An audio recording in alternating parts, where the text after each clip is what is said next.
Hey everyone, it's Jason. Welcome to Red Dragon in set number 9, the Undercity. This would be part 3 of the video. Go back and check out parts 1 and 2 if you want to see all the main content, all the brand new characters. This video, I am going to go over the stuff that was from the Collector's Edition / the Kickstarter campaign.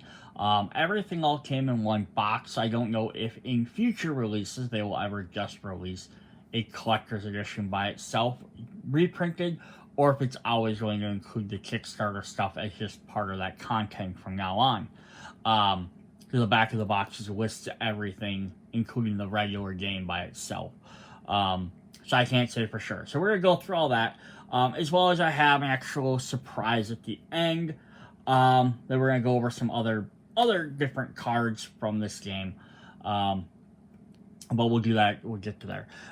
Sorry. All right. Let's hop in to see what we have here. So first off, we got a bunch new drink cards. So we're going to go ahead and look at all our brand new drink cards in here.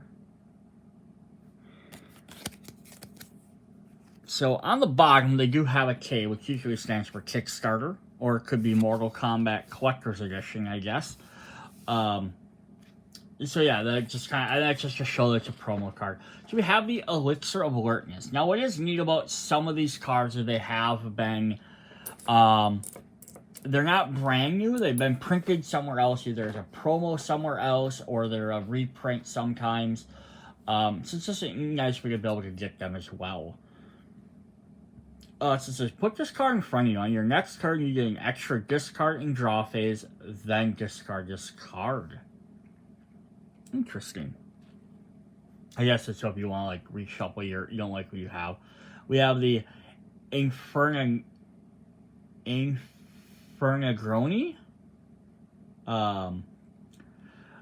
Put this card in front of you. While it's there, you may play it as an anytime card with the effect, pick another player, they lose 1 fortitude. The Mage's Mistake. If your new alcohol content is even, +1, otherwise -1. The Collegium favorite made this from leftover potions. That's neat. Some of the effects on these are really cool. It's our brand new character, Dr. Tracy and Eve the Enchantress, I believe. The Second Opinion, because they're both medics. After revealing the next card for a chaser, you may discard that card to reveal your new chaser from the drink deck. You must keep the new chaser. The Slow Glow Jing. Discard a card from your hand and draw a card from your character deck. A nightcap to help you find your way home. Doctor's Orders. For Curtsy. From Startski's Tavern. You draw a card from your character deck. So it's supposed to be Teresi's. Whether they spelled it Teresi's. Like spelled differently. That's funny. It's Starbucks always spells your name wrong. It's the idea there. We have Jitter Juice, with Jack on there. That's awesome. Your fortitude is 15 or more, or 15 or less, +1 health. Pick me up when you need it. Look at this one. The Big Dig. X is 1 plus the number of gold on this card. When you put this card in front of you while it's there, whenever you would drink from the drink me pile, you may put a gold from the ing onto this card and drink this card instead. You gain 3 or more alcohol content, may discard it and take its gold. Interesting.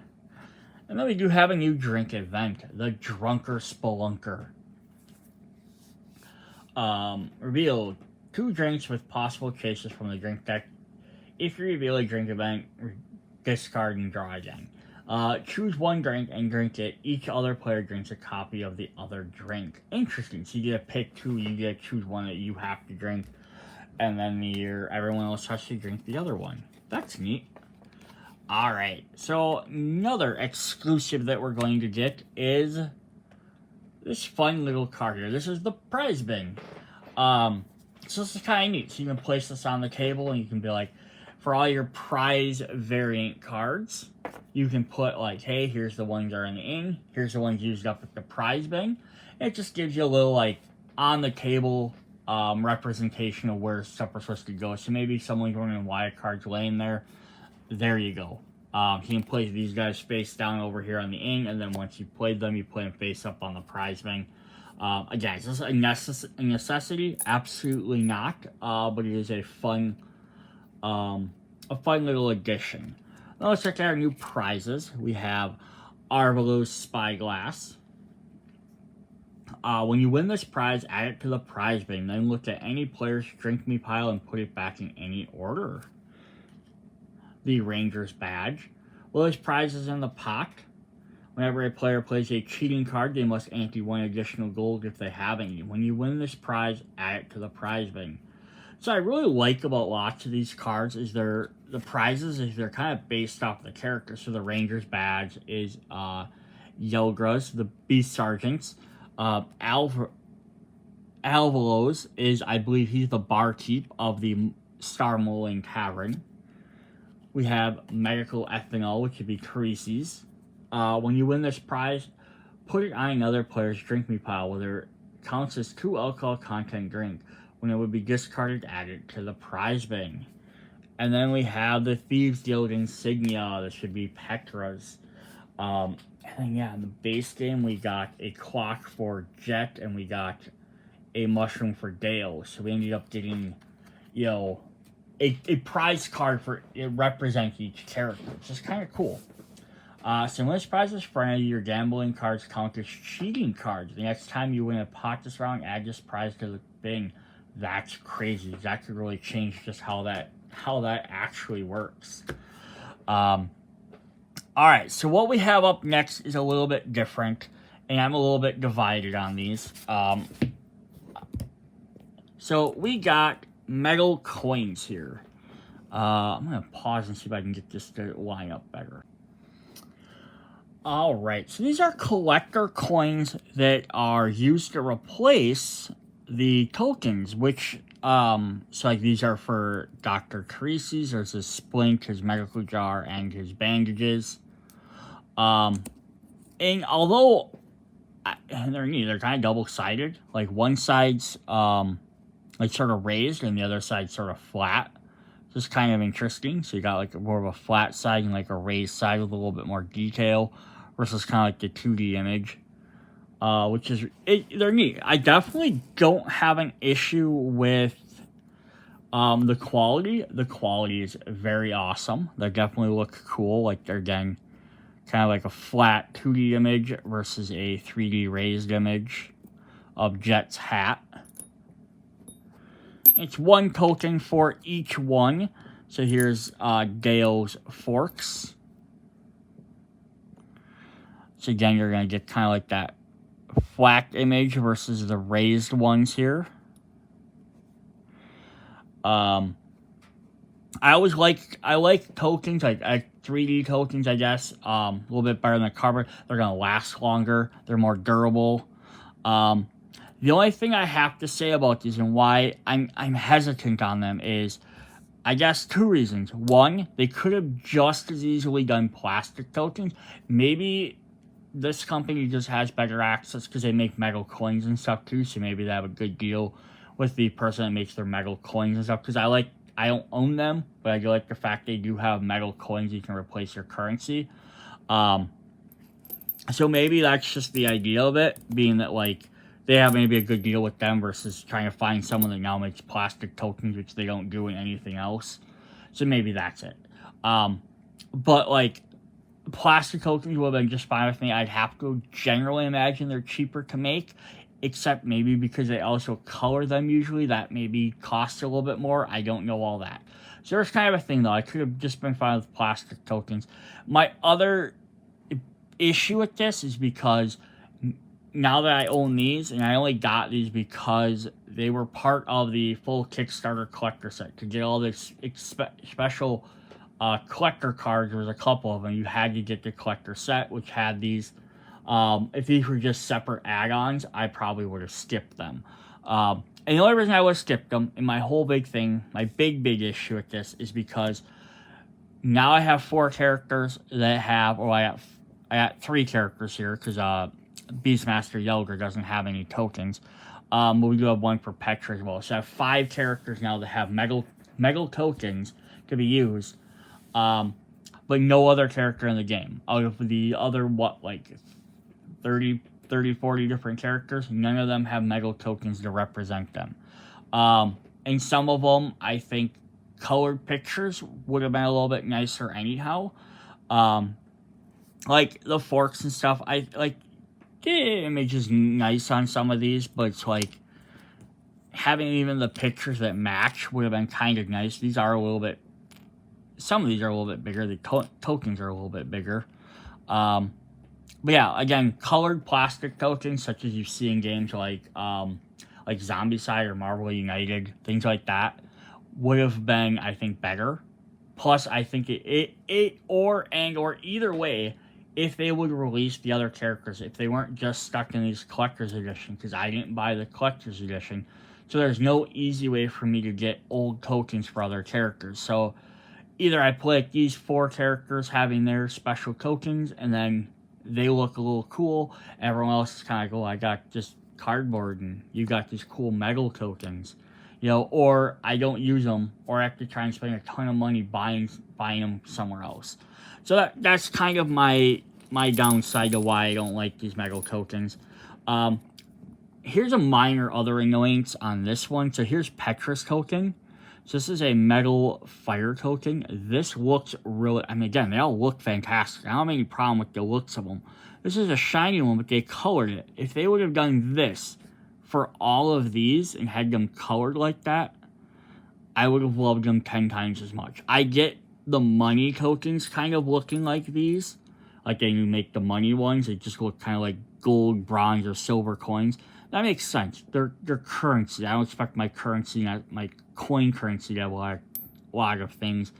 But yeah, if they made the tokens metal like this so they last a while, but they made them all cool designed, I would have loved these even more. But again, I have to try and hunt them down, and then I don't even know if they made them past the first, like, I don't know when they started. They may have started them at, like, set 5 or 6. There might have only been, like, the last 2 or 3 sets they even have options for these.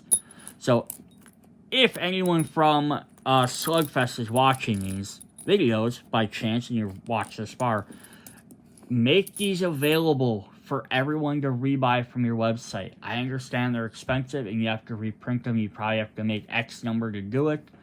But it's kind of dumb to have a collector's thing that if you miss it, now no one has access to it. So like, even if I missed 1 or 2 sets, or older sets again didn't have them, now I have some characters that have a fancy part and some that don't. And it's kind of lame.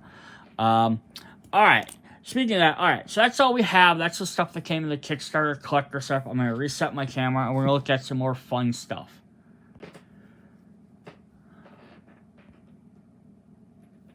Alright, so this was an extra deck for Jet, that we can get Jet the Acrobat, that you could have picked up, called Parkour, Jet Parkour deck. So it's just a different version. It's Jet's deck. It's just, it's funny. So we flip to the back. Our instructions are just parkour. So how does this, what makes it different? Well, here's his parkour counter. Then he has 6 copies of, he has parkour on the back. And then he has 6 copies of parkour. He has 2 copies of parkour. Of course, he gets his 2 copies of parkour. And then sometimes the barkeeper says parkour. And then it's parkour. Or maybe he says 2 copies of more parkour, just in case. And then, you know, if you don't want to be attacked, you could say parkour, which negates a sometimes card. But parkour can only be affected by cards it can affect I don't think so. And parkour can only affect cards that are affected by I don't think so. But if you ever need more options, we have parkour, or parkour, or maybe we have parkour. What about parkour? parkour. You're not sure we have parkour. But we have parkour. Or is it parkour? Which we get 2 copies of that one. We have 2 copies of parkour, of course. You can get 2 copies of parkour. Parkour. In case you really are getting excited, we have parkour. And then if you're going quick, we have parkour.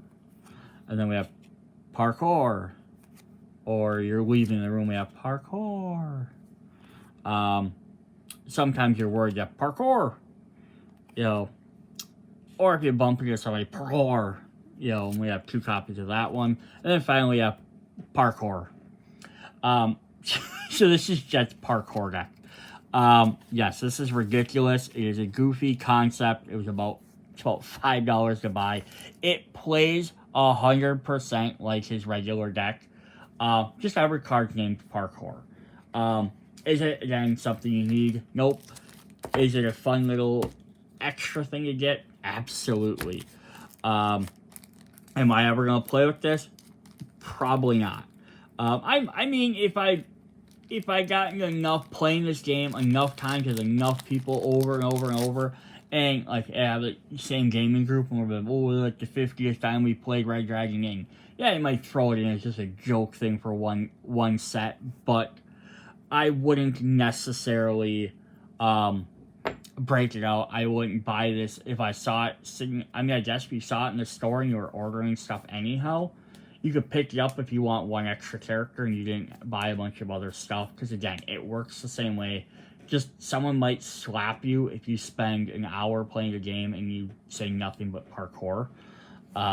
As I just did for like a minute there.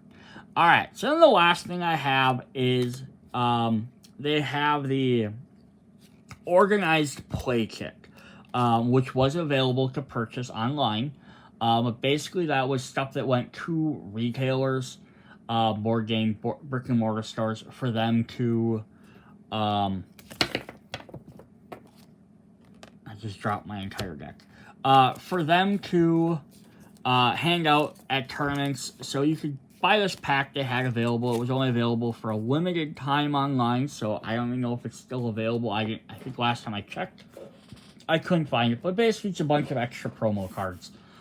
Which a lot of copies of the same ones, because this is getting handed out as prizes, but like I picked it up because I want all the different cards. 1, 2, 3, 4, 5, 6, 7, 8, 9, 10, 11, 12, 13, 14. So there's 15 copies you ended up getting of this one card. So yeah, I just self-promotion here. I do an eBay store. I might at some point put these up on eBay. If I do, I will try and like repost an extra video or something, or I'll definitely leave the link in the description for my eBay store. Keep an eye on it. I want to try and add some different card games and stuff in there in the future. But I get sometimes get promo packs like this. I've done this before for Epic Spell Wars. I got some, again, like an organized play kit that I ended up purchasing online. And again, just as a clarification for this, I had not anywhere say I was limited only to store things. I bought these legitimately through like either the official web stores or like Amazon. So they were selling these and I just happened to pick them up. I have Zombicide stuff like this too that I'll be reselling, where I get like the boxes that have like 5 versions of the figures that are meant to be handed out at games. I don't need 5 copies. So we do have some different promo cards here, so let's go through this. You have Deirdre's Detoxifying Garrote. Just gives you some extra health. It's a fun extra promo card. And then we got 3 copies of the drink event, Compulsory Gambler's Grog. Begin a round of gambling as though you just played I'm Gambling, I'm In. The winner of that round gains 2 alcohol content. Players may ignore this event to avoid the round of gambling. However, players may no longer do this once the round begins. The best gamblers know when to stop. So that's pretty cool too. So then the other thing that's really neat that we got is we did get a metal coin. So I just got done talking about metal coins earlier. Something like this I really don't mind, because this is meant to be a coin in the game. It's just tiny. It's an in-control coin. I know that the Slugfest games, their website has other coins like this. They're colored. I don't know how big they are. They show different couple coins. They're double-sided. They're colored, but there's nothing on there that says how big they are. So I don't know if they're this size or if they're like big 5-inch cardboard ones. I'm not for sure. But this was kind of neat to get as well. I wasn't expecting this. I did get like a poster and things too with this. But it's kind of cool. So if you're playing the gamble, you can have this in control token, which is really neat. Picture on there. And then on the backside, you know, maybe not as fun for the game, but it has a cool, does look awesome. Organized play winner, Red Dragon in. So whoever won the tournament was supposed to get this token. But I can definitely see using this in the game because there is nothing in any of the sets that ever has a thing that says you're in control. It's just kind of cool to have that visual representation. Alright, that is what I have for this video. Hope you guys enjoyed this. If you have haven't checked out the first two parts for some reason, go ahead and check that out. And I will see you guys later. Bye.